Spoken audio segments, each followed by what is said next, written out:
مرحبا حبايب، شلونكم؟ شو اخباركم؟ لا تنسوا اللايك، لا تنسوا الاشتراك، لا تنسوا النشر. انشروا انشروا انشروا انشروا انشروا انشروا انشروني وين ما بتكون. المهم اليوم اكلتنا بامة ميبسة. انا ما عملتها معكم قبل هالمرة. هي بامة ميبسة، طريقتها كتير سهلة وطيبة اكتر من المفرزة. عن جد طلعت طعمتها بتجنن. انا مساويتها قبل هالمرة وما تلاقيت من عنا، فالصدفة لاقيت منها هداك اليوم. فكتير كتير كتير كتير طيبة. طبعا هون حطيت مي مشان اسلقها، وتحطيها بس 10 دقايق على النار، تقليبتين صغار. بعد ال10 دقايق بتطفي تحتها وبتتركيها. يا الله، فتحت وما أطيبة وما ألذة وشغلة. ما بعرف ليش قلبت الكاميرا مع انه يعني كان التصوير تمام. هلا يلا ليسى، شلونكن؟ طمنوني عنكن، ان شاء الله بخير. مين بيحب البامية؟ مين ما بيحبها؟ مين بياكلها؟ مين ما بياكلها؟ بصراحة انا كتير بحبها. شايفين شلون فتحت هيك؟ هي عم بقرص لكم اياها مشان تشوفوا انه شلون مستوية. هي اكيد ما بينت، بس يعني انا لما قرصتها كانت استويت. بعد ما نقعناها رحنا وحطيناها، قلبناها على المصفاية وغسلناها طبعا. هلا رح نقلي البصلة واللحمة. في ناس تعملها ببصلة، في ناس تعملها بدون شي، في ناس تعملها بالثوم، على حسب. يعني هي سبحان الله البامة اي شي بتحطي لها بتاخده، ما بتقلك على شي لا، وبكل شي بتطلع طيبة.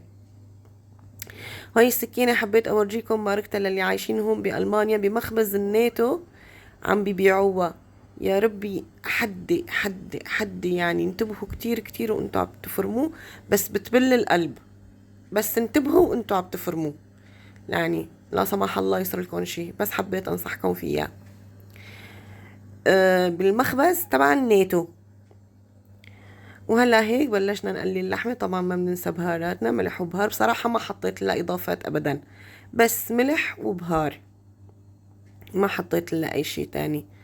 ايوه، والطنجرة عم ترقص رايحة جاي رايحة جاي رايحة جاي، وانا عم بلحقها وبمسكها من هون وبتمسكني من هون، وبلحقها من هون بتلحقني من هون. طبعا بهالاثناء ونحن عم نقلي وعم نشتغل ما بننسى انه نرتب البيت وننظف، نشوف عنا غسيل ما عنا غسيل، عنا طوي ما عنا طوي. طبعا هذا اللي ما بيخلص. الشيء الذي ما بيخلص. بعدين بحطها هيك كمان مع السمنة، بقليها. بلشت تغب السمنة، ما برجع بحط لها زيت أو سمنة، برجع بحط لها مي. بضيف لها مي تتقلب المي. هي تعلمتها من أمي الله يرحمها ويرحم أمواتكم جميعا، دعوا لها بالرحمة اللي وصل معي لهون. وما تنسوا اللايك، عم برجع بقولكم لا تنسوا اللايك. وانشروا انشروا انشروا انشروا انشروا انشروا انشروا انشروا انشروا. وكتبوا لي مين بيحب البامة. حبيت اعملها على الطريقة المصرية، انه هيك من بعد ما اقليها اطبخها شوي، احطها بالفخار واحطها بالفرن. بس الكهرباء يعني واوا واوا، بتعرفوا انتوا الفرن كتير بيستهلك كهرباء. فيلا مش بدنا نعمل. كل شي صاير غالي وكل شي صاير مكلف وكل شي بصاير يعني. امبارحة في هي الشركة اللي بتجي بتشوف لنا انه شو قد بناخد مي وكهرباء وهيك، ولا بتسألني عم بتقلي انتي عندك بانيو بالحمام؟ قلت لها لا انا ما عندي بانيو بالحمام. قال لك ليش كل هالاستهلاك المي؟ مع انه علما يعني بتعرفوا انه لا بنشطف ولا بنعمل ولا بنساوي، يا دوبا بختين مي بهالمساحة وخاطركم مع السلامة. والحمام عالدوش، والغسيل كل يوم وجبة، والجني اللي ما بيخلص. فبتقلي انه استهلاككم للمي كتير كتير. فبيقولوا انه شكوا رح يجوا يعملوا لنا فحص لنكون عم نهرب مي. بصراحة أنا بحب أحط لها للبامة دبس رمان. بقول بدل ما أعصر لها ليمون أو أحط لها حمض حصرم، وأرجع بعدين أحط لها رشة سكر. نحن عنا بحلب بيحطوا لها رشة سكر، قال إيه. فأنا مشان ما أحط لها كل هالحاجات هي كلها، فالدبس رمان بيعطيها الحمض وبيعطيها نكهة طيبة، وفيه سكر وفيه حامض. فبكون اختصرت يعني 3 أشياء بشيء واحد. واللي ما جربها بدبس رمان يجربها ويدعي لي. كتير طيبة بدبس الرمان. طبعا مو تحطوا 3/4 القنينة، يعني مثل ما شفتوني، يعني ما بيطلعوا أكتر من معلقتين دبس رمان. وهلا هيك رح أسكر عليها وأتركها لحتى تتعقد.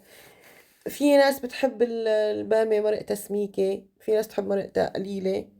بهالأثناء كنت خلصت، نزلت أنا وحبيبة قلبي على السوق، رحت جبت لهم للبنات بواط، لأنه بقى خلص هجم المطر وهجم البرد، فما بقى يمشي الحال إنه يمشوا بالبواط العادية.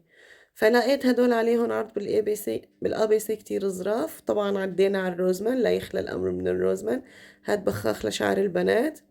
جبنا الجسم وجبنا للشعر، وهذا الجاكيت جبته إلي، وهي كنزة، وهي بنطلون ما عدا الكنزة اللي هي لابستها. جبت لهم 3 بنطلونات هيك شوي سماك، اسمك من اللي عندهم، لانه نحن هيك عنا المرحلة يعني بالتقسيط. وهي هون رجعت على البيت، لحقت الرز، جبت بناتي من المدرسة ولحقت الرز، وكانت خلصت البامة والرز بالشعرية، وغبشت عليكم الكاميرا. وصحتين وألف عافية. ولا تنسونا من اللايك، ولا تنسونا من التعليقات، ولا تنسونا من النشر، ولا تنسونا من الشير. وشكرا شكرا لكل مين بيدخل وبيكتب تعليق حلو وبيحط لايك حلو مثله. ولا ننسى النشر، النشر ثم النشر ثم النشر، يا بنات يا صبايا يا حلوين يا أمامير يا كل يلي عم بيشوفنا. وصحتين وألف هنا وعافية على قلبكم، وبشوفكن على فيديو جديد، وسلامات يا أغلى الغوالي.